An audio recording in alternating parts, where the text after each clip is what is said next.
Hey guys, Be Natural here and welcome back to the channel. About a week ago, I got my hands on a really cool Warrior Invictus, which I then promptly corrupted since I'm a gambling addict. To my surprise, instead of bricking, I actually got an extra socket, and it got me thinking of what kind of character I wanted to build to make use of the item rarity. I decided to go with Deadeye since the item rarity reminded me of those insanely high item quant tornado shot builds in PoE1, and also because I really love the screen-wide clear of Spiral Volley. Anyhow, it took a ton of experimenting and dying, but I think I've arrived at a pretty good version of the build I envisioned. The build does an excellent job clearing the screen even on tier 16 +2 breach maps, and does decently well versus bosses, although the latter is a little gear dependent. Also, due to the high burst damage nature of the build, you can really get away with building Glass Cannon for quite a while. I was clearing tier 15 maps no problem with 40 to 50 all-res, and even now, I only have my base 10% chaos resistance that I got from the story. However, that does lead us to our biggest weakness of the build, which is that you will die from time to time. It's kind of unavoidable. You can reduce this greatly if you use a rare chess piece instead of the unique, but at the end of the day, you're still gambling with evasion. A link to the full build guide will be in the description below, so make sure you check that out to see the specifics. I'll go over the tree, skill gem, leveling, gearing, and more, so without further ado, let's jump right in. For leveling, you can really use whatever abilities you enjoy using, but for efficiency, I'd recommend using Lightning Arrow / Lightning Rod or Gas Grenade. There should be good leveling builds on both on Mobalytics and Maxroll, but I'll provide a link to two of them in the description. Once you get Spiral Volley at 52, you can use it to screen clear as long as you have a Pulsicurn ring and some kind of flat cold damage somewhere in your build, but I personally recommend sticking with your leveling build until you hit maps. The passive tree is fairly straightforward, with a few options that you can opt in and out of depending on your gear. If you find that you're short on spirit, you can grab the additional reservation cost reduction passives on the right side of the herald nodes, and if you don't need the additional accuracy, you can unspec the points in pinpoint shot and put them towards something else as well. For keystones, the only one that we opt in or out of is acrobatics. I tried everything that I could in my build, but even with evasion percentage on my necklace, I still feel like I don't have enough evasion for it to be worth taking. However, if I wasn't using the unique body armor, and instead had a high evasion rare chest piece, I think it would be a massive boost to the build's defensiveness. For the Ascension, we're going with Deadeye so we can take advantage of Avidity and Thrilling Chase for our frenzy charges, along with Gathering Winds and Tailwinds for some extra defensive layers. For skill gems, your main mobbing skill will be Spiral Volley, which scales in damage and chains as it consumes more frenzy charges. It'll be assisted by Herald of Ice and Thunder to help clear the screen, and frenzy charges will be granted by Combat Frenzy. For single target, we'll consume our frenzy charges with Barrage and use Snipe to shotgun the boss. Sniper's Mark will allow us to generate frenzy charges when fighting bosses with no adds, and Freezing Salvo is there as an easy way to freeze and generate frenzy charges when fighting adds, and can also help freeze bosses for an easier burst window. Finally, Wind Dancer is a defensive aura that boosts our evasion even more and can be slotted to blind enemies that do finally hit you. I personally recommend getting everything to 3 slots with the lesser jewelers first, with the exception of Wind Dancer and Sniper's Mark. Then, prioritize Spiral Volley and Snipe for the 4th slot, followed by the others. Only go for 5th slots after you got your important skills to 4. Also, note that the support gems are by no means the best in slot for everyone. Depending on your gear and the amount of certain types of damage in your gear, there may be better slot-ins for you, so make sure you keep that in mind when min-maxing your damage at the endgame. Gearing for this build is actually pretty flexible, and there are a couple ways to approach it. The only required thing is that you have Spirit on either your chest or neck so that you can have both Heralds, Wind Dancer, and Combat Frenzy active. At a minimum, you'll need 110, and at most, you'll need 145, and depending on what you have, you can slot more or less passive points to make it work. After that, your focus will be to get as much flat elemental damage on your gear as possible. Try to focus on lightning and cold damage where you can so that you have a higher chance to shock and freeze enemies quicker. If you don't have enough cold damage on your gear to consistently freeze enemies, you can also use Pulsicurn to help you shatter enemies and get huge satisfying Herald of Ice chains. Honestly, I usually keep one in my inventory to guarantee shatter corpses on maps with those pesky mosquitoes that explode corpses, which is my #1 cause of death, by the way. Having a source of mana per enemy killed will greatly improve your quality of life while mapping, allowing you to basically never need to mana pot outside of bossing. For your weapon, you want to either get a tri-elemental damage or a cold and lightning with an elemental damage with attacks mod. Try to make sure it has critical rate on it as well, since your weapon is what determines your base crit and each point will have a big impact overall. If you're on more of a budget, it's perfectly fine to skimp on some resistances and defensives and go glass cannon instead. The build plays pretty safe, and it can be a good way for you to farm up some items and currency. I personally played with sub 50% resistances and like 70% evasion all the way to tier 15s.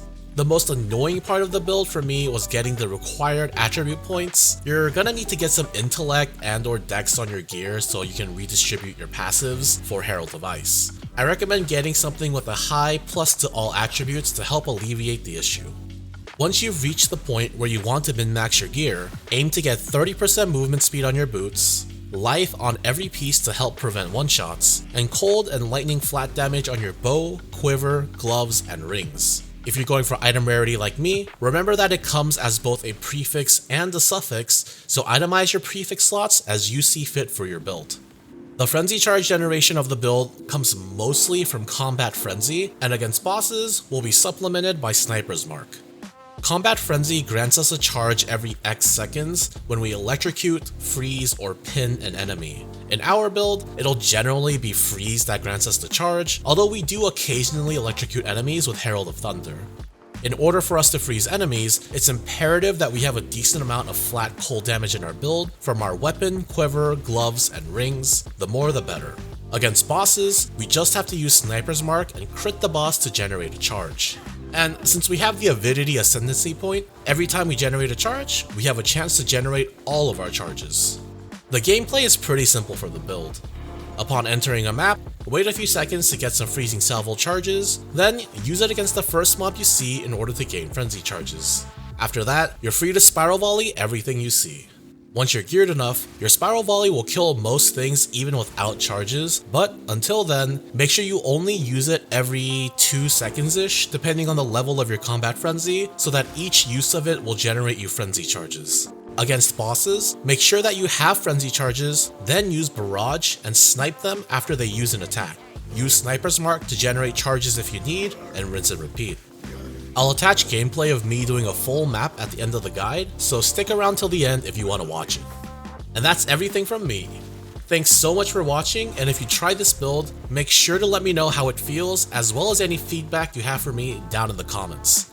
I hope everyone had a wonderful holiday season, and Happy New Year's everyone, and remember, stay sane, Exiles.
slow.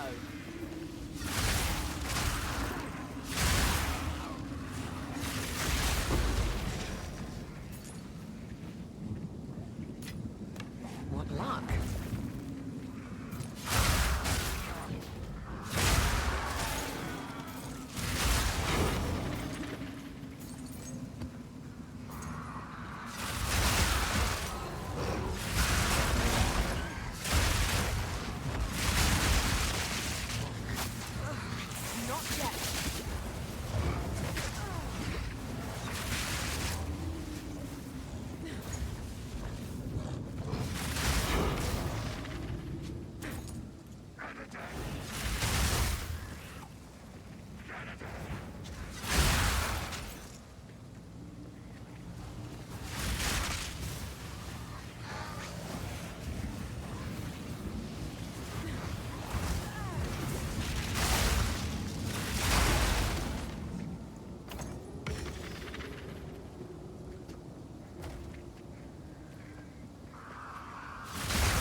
Shot.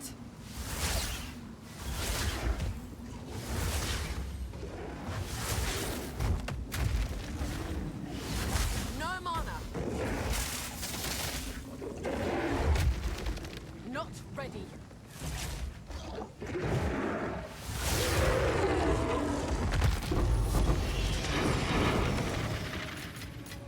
Now this will come in handy.